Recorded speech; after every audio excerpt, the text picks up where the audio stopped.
ఓ రాజుగారు ఉన్నాడు. రాజుగారి దగ్గర వృద్ధుడైన మంత్రి ఉన్నాడు.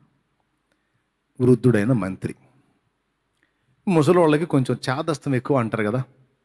ముసలోళ్ళకి కొంచెం ఏం ఉండదు, అంత చాదస్తం ఏమి ఉండదు కానీ జ్ఞానం. కాకపోతే వాళ్ళ అనుభవాలు చెబుతుంటారు. కుర్రోళ్ళకేమో అది చేతస్థం లాగా ఉంటుంది. నీ సోది వరక అంటుంటారు అనమాట. వాళ్ళేమో అది అట్లా కాదు బాబు, అమ్మ అది అట్లా కాదయ్యా, ఇది ఇట్లా కాదమ్మా, అది అట్లా చేసుకోండి, లేకపోతే ఇట్లా అయిద్దని చెబుతుంటే ఈ చేతస్థం పడలేకపోతున్నాం, ఈ సోది వినలేకపోతున్నాం అని ఏం ఫీలింగ్ పెడతారో పెద్దోళ్ళు చెప్తుంటే కొంతమంది. ఈ రాజు ఒకరోజు ఒక యుద్ధానికి వెళ్ళి ఏలు పోగొట్టుకున్నాడు.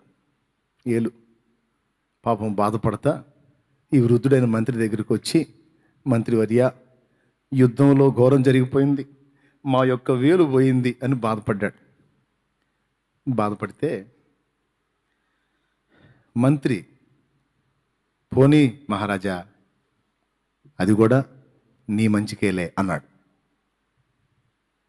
అది మన మంచికేలే అన్నాడు. కడుపులో మండిపోయింది. అతని నుంచి అది అనుకోలే, ఆ మాట వస్తుంది అనుకోలే. అయ్యో మహారాజా, ఎంత ఘోరం జరిగిపోయింది, అసలు పైనుంచి కింది దాకా ప్రతి అవయవం అద్భుతంగా కనిపించి మహారాజు నువ్వు అసలు వేలు పోతే అవిటితనవేగా, బాధగా ఉంది మహారాజా అంటాడేమో అనుకున్నాడు పాపం. అనుకుని గోడు వెళ్ళబోసుకుంటే, పోనీ మహారాజా నీ మేలుకేలే అన్నాడు. వేలు పోవటం నా మేలుకా? మూర్ఖుడా, అసలు నువ్వు నా మంత్రికి పనికిరావు, వీడిని తీసుకెళ్ళి కారాగారంలో వేయండి అన్నాడు. తీసుకెళ్ళి కారాగారంలో వేశారు. అయిపోయిన తర్వాత 2-3 రోజులకి రాజుగారు అరణ్యానికి పోయాడు వేటాడటానికి, షికారు సరదాగా. వెళ్ళేటప్పుడు మంది మార్బలాన్ని వేసుకొని వెళ్తారు కదా, కొద్ది మందితో వెళ్ళాడు, ఎక్కువ మంది తీసుకెళ్ళా. నాకు ఫ్రీగా లేదు, ఒకరిద్దరు జాలున్నట్టుగా వెళ్ళాడు. రథం వేసుకొని వెళ్ళాడు. ఏదో మొత్తానికి దాడి జరిగింది, దారి తప్పాడు. దారి తప్పి ఎడిపోతున్నాడో తెలియట్లా. ఆ మిగిలిన వాళ్ళు ఇద్దరు చెరొక దారిని పోయారు, ఈ ఒక్కడే మిగిలిపోయాడు. దారి తప్పి వెళ్ళాడు. ఎక్కడికి వెళ్ళాడు? కొండ జాతి మనుషులు, నరమాంస భక్షకులు ఉండే నరమాంస భక్షకులు అంటారు కొండ జాతి మనుషులు, వాళ్ళ దగ్గరికి వెళ్ళి పడ్డాడు. వాళ్ళకి చిక్కాడు. ఇక వాళ్ళకి చిక్కితే వాళ్ళు ఊరుకుంటారా? అందులో మహారాజయ్య బాగా తిని ఎందులో లోపం లేకుండా శుభ్రంగా ఉన్నాడు. తీసుకొని కాళ్ళు చేతులు కట్టేసి తీసుకెళ్ళారు. తీసుకెళ్ళి ఏం చేయడానికి వాళ్ళ పెద్దకు చూపించారు. పెద్ద మంచి కుర్ర దొరికింది, కుర్ర అనుకుంటా పోయారు. పాపం మహారాజు, అయిపోయాను రా, ఈరోజు నాకు ఆఖరి రోజు అని గడగడ వణుకుతున్నాడు. నిలబెట్టారు. ఒడ్డు పొడుగు సూపర్గా ఉన్నాడు. ఇలాంటి కుర్రను మనం బలిస్తే మన కొండదేవరేఖ మనకు మామూలుగా చేయదురా మేలు, ఈయన్ని వదిద్దాం, సిద్ధపరచండి అన్నాడు. అంతా రెడీ చేశారు. మనోడు ఆశలు తీసేసుకున్నాడు, అయిపోయింది నా పని అని.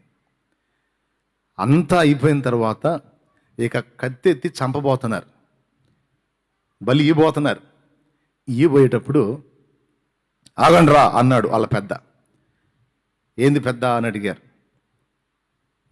మన దేవరకు బలి ఇచ్చేటప్పుడు ఇచ్చేదానికి ఏ దోషం ఉండకూడదు, వాడికి ఏమైనా లోపాలు ఉన్నాయేమో చూడండి అన్నాడు. అంత శరీరం అంతా గమనిస్తే ఒక ఏలు లేదు, వీడికి ఒక ఏలు లేదన్నారు. వేలు లేదనేసరికి వాడు పనికిరాడు, నిషిద్ధం అని పంపించేసేయండి అన్నాడు. అప్పటిదాకా ఊపిరి అరచేతిలో పెట్టుకుని గడగడ వణుకుతున్నాడు కదా, ఇంకాడు పనికిరాడు వదిలేసేయండి రా అనేసరికి బ్రతుకు జీవుడా అని రథం ఎక్కి అద్దే పొరా పో, బతికిపోయావు పోరా, ఆ వేలున్నట్టయితే అయిపోయేవాడు అనగానే ఇప్పుడు ఎవరు గుర్తొచ్చారు రాజుకి? దేవునికి స్తోత్రం. సత్తా బతుకుతో పోయాడు, రాజ్యంలోకి పోయాడు. పోయి నేరుగా అంతఃపురంలోకి పోలా, మంత్రి ఉన్న కారాగారంలోకి పోయాడు. మంత్రి ఉన్న కారాగారంలోకి పోయి ఆయన బయటికి పిలిపించి, మంత్రివర్య నన్ను క్షమించండి, మీరు అనుభవంతో చెప్పిన మాట, పెద్దవాళ్ళు మీరు చెప్పిన మాటను తిరస్కరించి నా వేలు పోతే నీకు మేలా అని నేను మిమ్మల్ని ఆ కారాగారంలో బంధింపజేశాను, బాధ పెట్టాను, దౌర్భాగ్యుణ్ణి, క్షమించండి అని అంటే, ఎందుకు మహారాజా బాధపడతావు? అది నీ మేలుకైతే కారాగారంలో ఉంటున్న నా మేలుకులే, అంతా మన మంచికే అన్నాడట. మళ్ళా ప్రశ్న వచ్చింది రాజుకి, ఈ మెంట ఏది జరిగినా మన మంచికే అంటాడేంటి? కారాగారం లేసింది మంచి ఎట్లా అవుతుంది మంత్రివర్య? నిన్ను కారాగారంలో బంధించాను, బాధ పెట్టాను,